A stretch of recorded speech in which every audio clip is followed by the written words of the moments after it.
Hi, it's Manic44 here, and today I invite you to a review of the Nitecore NPL25 Tactical Flashlight.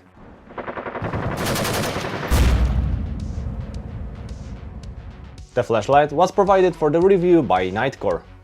Let's start with the fact that the Nitecore NPL25 Flashlight is a product created for use with firearms.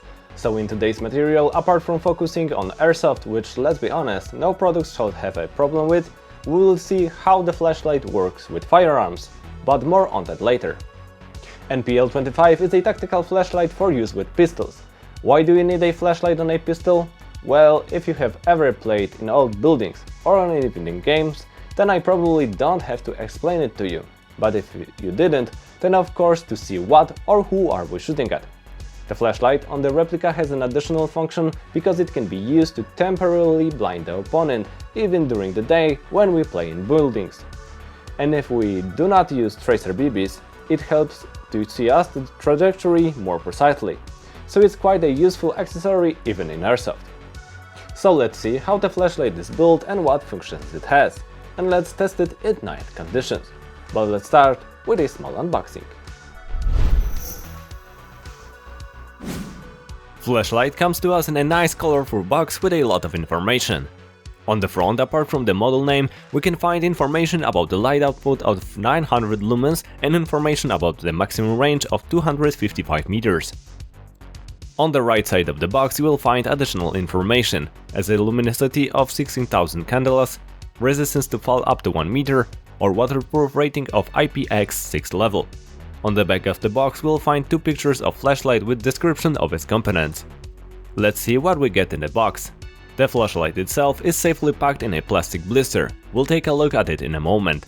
Underneath we'll find user manual in many languages including English and Polish. First bag contains a separate lithium polymer PLB500 battery. In the next we will find the elements needed to convert the flashlight to the Picatinny rail standard.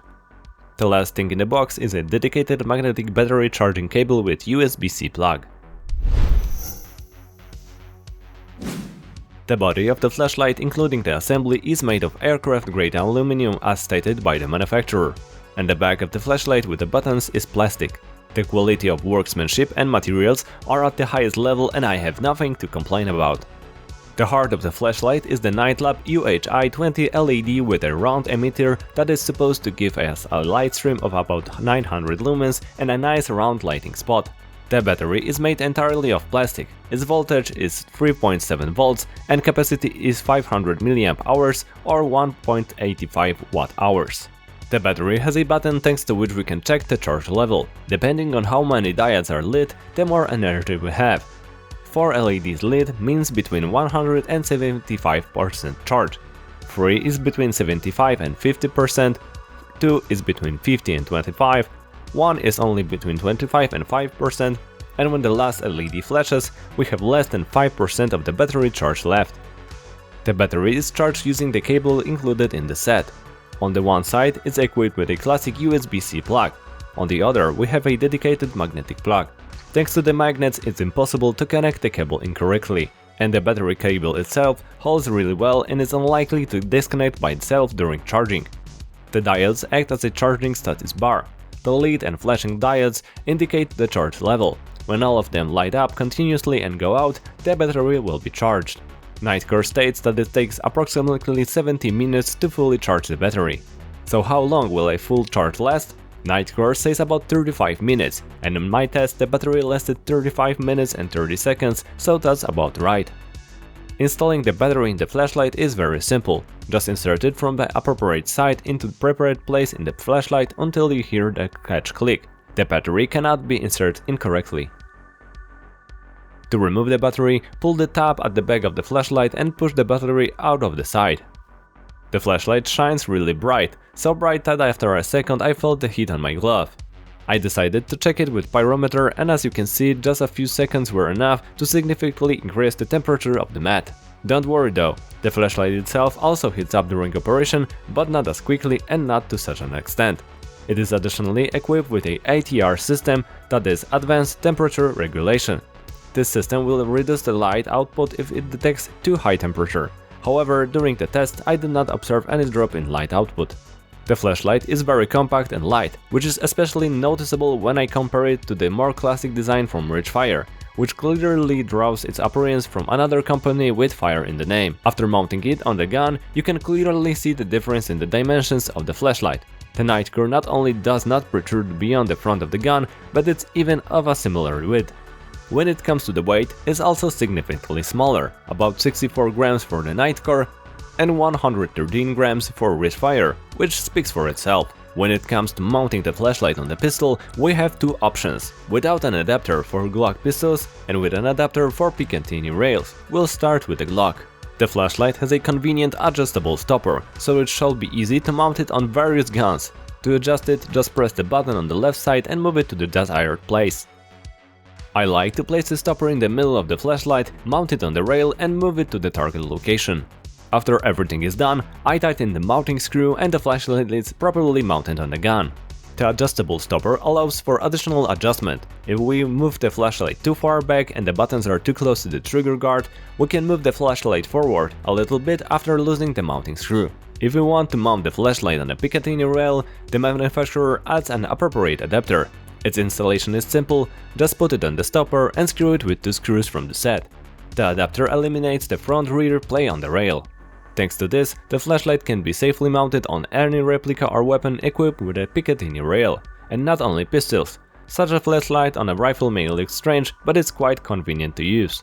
The flashlight has only two modes and both buttons work the same. A sharp press of the button turns the flashlight into continuous light mode, and holding it down activates the momentary mode. The flashlight will light as long as the button is pressed.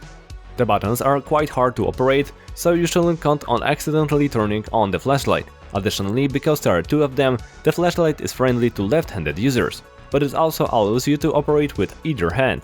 The thumb of the left hand almost automatically positions itself to press the button, so you don't have to take your finger off the trigger. NPL25 has IPX6 waterproof rating. The flashlight is protected against jets of water sprayed from all directions at a rate up to 100 liters per minute. I threw it in the shower, which is, let's say, more in line with normal use in the rain, and the flashlight survived the test. Let's move on to the light itself. To say the flashlight is strong is to say nothing. Sadly, I had no way to check whether the stated 255 meters range is true, but at typical pistol distances the flashlight works great, and I could even say that up to 50 meters everything is lit really strongly. Unfortunately, my old GoPro Hero 5 Black does not show the full brightness of the flashlight. In reality, everything between the center point and the boundary circle was very well visible, and I dare to say that at these, for example 50 meters, we should not have any particular problems with identifying the target, which can be seen better on the recording from the phone.